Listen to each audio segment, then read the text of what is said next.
Move around a few things real quick.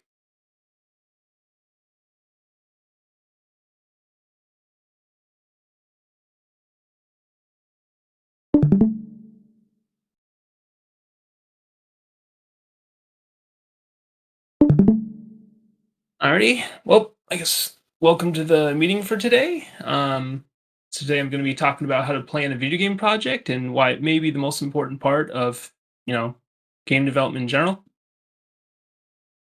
All right. So some of the contact information, you can just get this if you go to the club drive. We have all this information there. Same with here. This is old information. So yeah, some of the new things, we updated club officers since the election. So now, I'm Aaron, I'm the president, and then London's vice president, Zach's secretary, Jacob's treasurer, Soren's new digital media manager. So just kind of moved around roles a little bit. All right, so starting out, I'm going to talk about how to start planning your game. Okay. Yes, the main thing is to focus on brainstorming in the beginning. Don't focus too much on, what's viable because you don't want to hinder like your creative thoughts. Sometimes if you think too hard about, what you can or can't do, then you just kind of get boxed into that. So instead, just take walks, read books, jot down random ideas. Think about the art style of the game, the gameplay, mechanics, whatever makes you attracted to a particular kind of game, start from there. So maybe if you're more artistic, focus on drawing out some characters and scenes. If you're a writer, focus on the world the game is, the characters in it, and the story that follows. If you're technically minded, think about the game mechanics and maybe what you've always wanted to see in games. The important thing is just to play to your strengths. Don't worry about other stuff unless you really want to build those skills required. And so, yeah, basically, the more you have to start with, the more you have to evaluate for, the efficacy of the actual game. And you could use as a pitch to someone who might have the skills you need to get your project going. Okay, so after you brainstorm, then evaluate. So now, once you've taken enough time to dream up your ideas for a game, start thinking about how you could build it yourself or with people who could help. And now here's a few questions you can ask yourself, like what skills do I have or could develop further to work on a part of a game? What's the scope of my game? Or how big can I reasonably make it? Then how much time am I willing to dedicate to this? What game engines would work? Popular one we've been using a lot because it's pretty compared to other game engines, it's easier to get into is Unity, but there's also Game Maker for 2D games, and there's Unreal Engine. So it's important to look at those for depending on what kind of game you want to make. Then you can think about what you want to play it on. You want to play on mobile devices, computers or consoles. Another really important thing is think about what exactly is attractive about your game because it's kind of hard to balance because there's certain popular genres like tower defenses and first person shooters that you can build from. Then you also have to think about what's going to make your game different but still attractive, and what kind of audience is going to be interested in your game. So yes, then you can kind of think about the genres. And then another important thing is think about who can help with your game, which we'll kind of get more to at the end of the presentation. There's another thing that's important to acknowledge is that who you work with and how far you go in building the game will affect your original idea. So a stronger initial planning will help keep you on course for what you want. So make sure you do lots of research on how to define the aspects of your game, and especially understanding scope. Okay, so now we're going to talk about the tools that can help you plan and design your project. Okay, so one thing is really important to keep in mind is diagrams. And I know it's not always fun having to learn a new tool just for planning, but learning how to organize thoughts and build on them using diagrams will make your ideas far easier to understand for yourself and explain to others. And, perfect practice makes perfect. So make sure you take the time to needed to understand how the diagrams work and what they're used for. And try practicing them by looking at games already made and try to make diagrams based off of them. This will help you reorient your brain into planning like a pro. Um, okay. And then another important aspect is that diagrams are really important for the documents that go into actually making games for big companies. It's important to have that knowledge because in case you maybe in the future, if you go into game development, you might need to know how to already make this kind of stuff.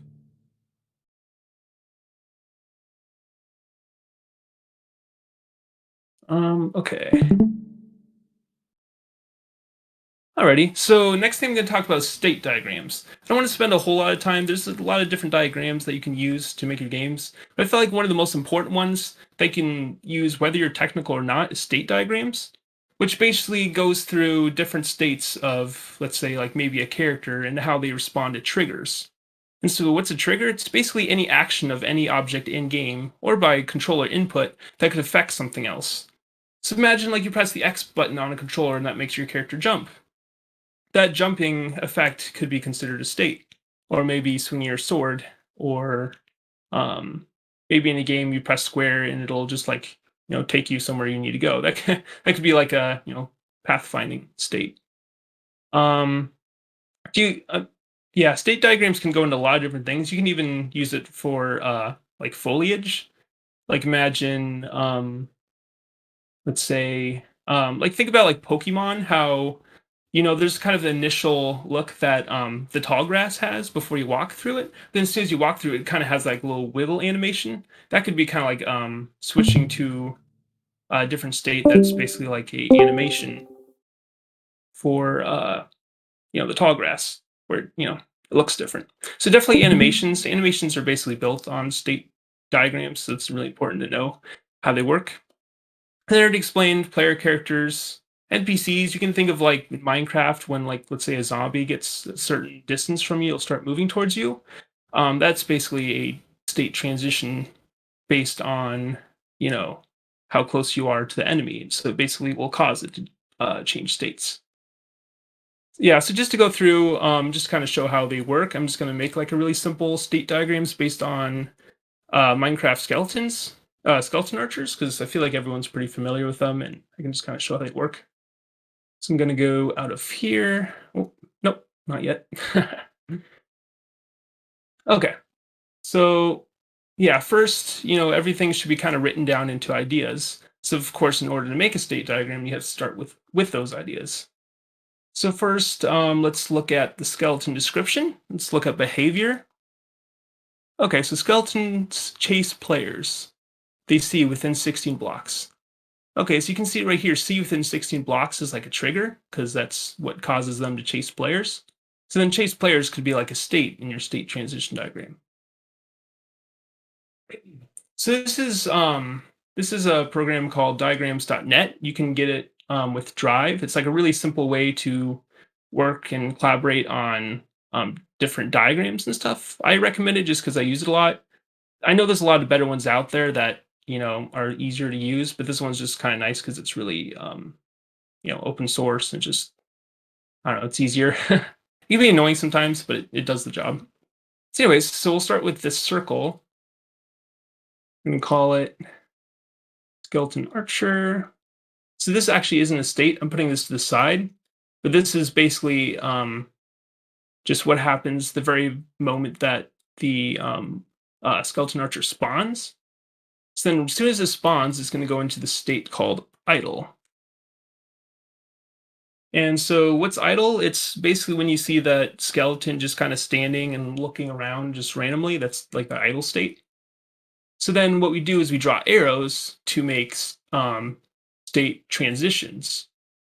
And then what we do is put little text next to the arrows to show what triggered that state transition.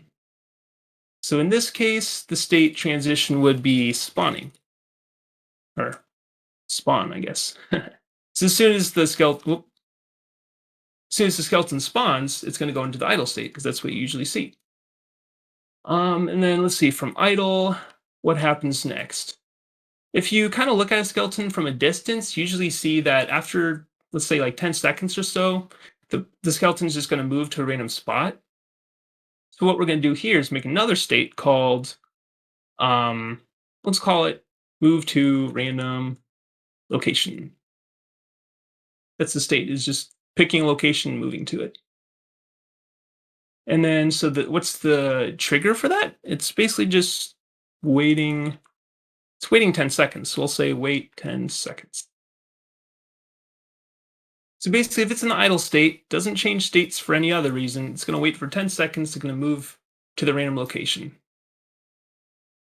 Okay, so let's see what happens next. After it moves to the location, it has to go back to the idle state because we don't want it just to, be wandering aimlessly, the whole day. It has to stop at some point. So basically, once it reaches the location, reaches location,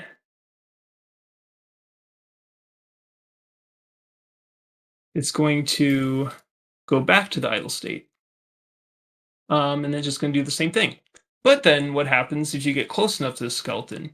It starts following you and then shooting you. So we're going to have to add in those states and state transitions as well. Okay, so we got the idle, move to random location. Now we need a state called follow player. Just to make sure that we're making it accurate, we can go check to see what the skeleton does. Okay, skeletons chase players they see within 16 blocks. Okay, so yeah, so like we said before, the trigger is going to be 16 blocks. Chase players is going to be the state, but we're calling it follow player. Basically the same thing. So now we're going to go from idle state. Going to move to try to connect it here. If it'll work, sometimes it's annoying. Okay, it's going to go to follow player. And then also, if it's moving to a random location, if it sees you, it's not going to wait till it stops moving to a location. It's going to go after you.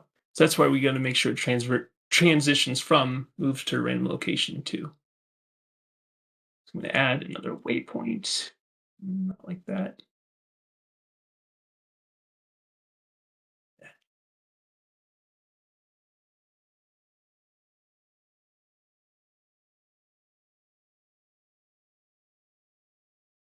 Okay, cool. So they both go into here. And what's the trigger for that?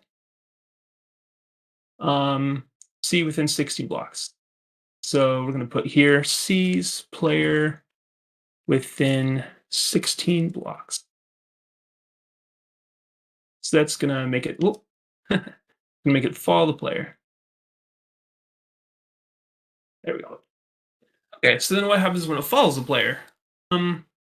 Now we have to see how close that has to be for it to start shooting. So that's what usually happens pretty quick once it starts following you. So 16 blocks. Okay, then when within 15 blocks with a clear line of sight, they start shooting with arrows. I don't have to really worry about how quickly we do it right now. Okay, so within 15, okay, shoot with arrows. Oh yeah, I guess I should stop and ask if anyone has any questions at this point, just so I'm not just rambling without making any sense. Is everyone good so far, or need me to go over something again?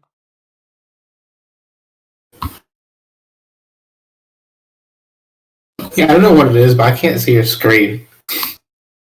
It's weird. And it just keeps loading. Like the Discord, like for me anyway. That's weird. Oh, yeah. Can anyone else see it, or is it just? I can see your screen, right? Okay. Yeah, Zach.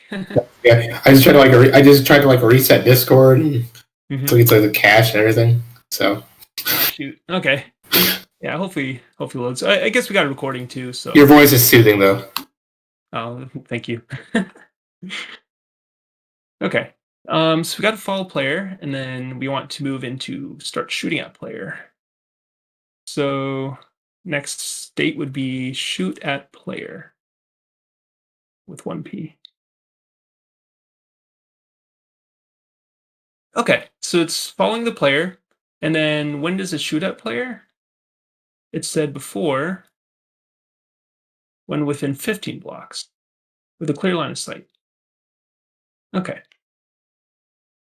15 blocks from player and clear line of sight. And see, the cool thing about making state transition diagrams or state diagrams is we don't really have to worry about how any of this actually works. Like, we don't have to think about what it even means to move to a random location. All we have to know is that this is what it's supposed to do when it's implemented. That's a nice thing about these. You don't have to be technical to build these. You just have to be creative and, just come up with ideas for how you want your game to work. Yeah, so we got the 15 blocks from player and clear line of sight, so it's going to shoot at player. And then I don't think it says on here. Maybe it says somewhere, but we know once we're far away enough from the skeleton, it's going to stop shooting at us or following us. So we're just going to say that.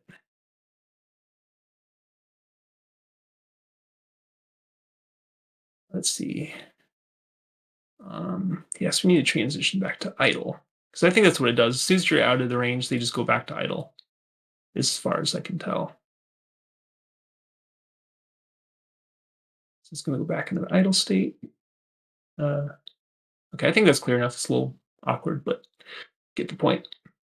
Um,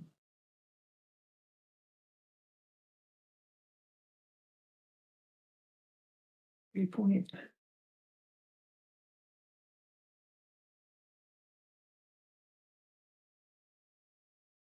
Okay, it's probably unnecessary, but it's just so it's a little easier to see. Okay, so when it's following the player or it's shooting at player, you can say player is greater than, I don't know, is it greater than 16 blocks?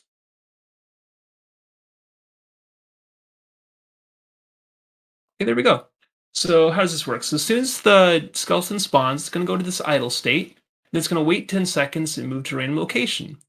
And then it's just going to keep doing that until either in this state or this state, it sees the player within 16 blocks, and then it moves into the fall player.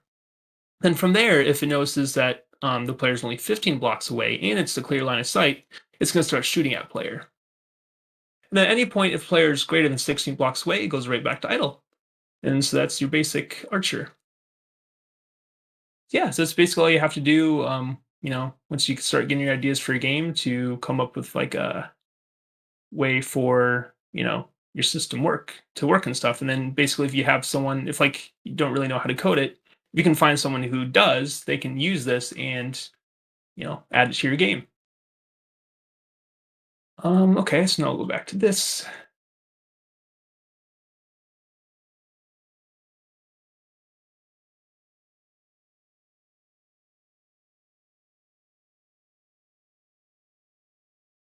All right, and then some of the closing points. Okay, so like I said earlier, make sure you focus on planning first.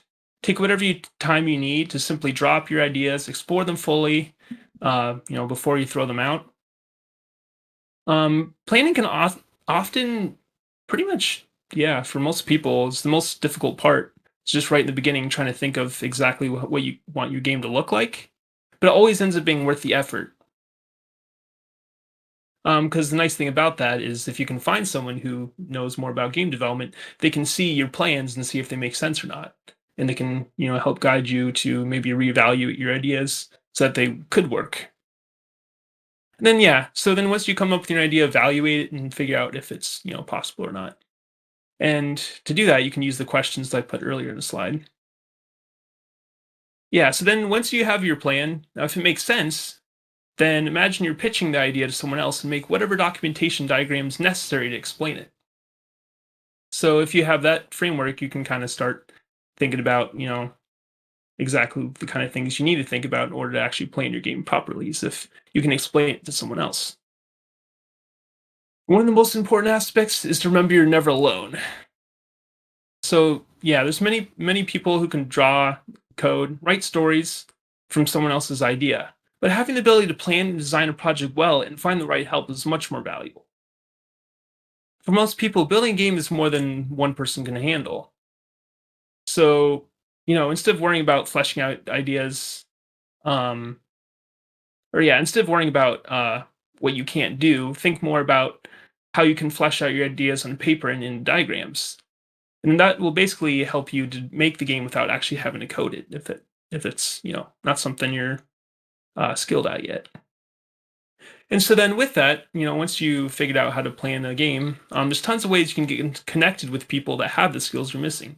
So, there's members and officers at the GDC can help you out if you got questions or ideas. Stack Exchange is a really popular place for sharing ideas and asking questions about how to do stuff. Game dev Discord servers. I didn't actually realize this until a friend told me, but a lot of popular YouTubers that have tutorials on Unity and other game game engines, they actually have dedicated Discord servers that you can go to that also have a lot of, other people that might be interested in making the kind of same games as you, and you can get ideas and share ideas and, help work with other people.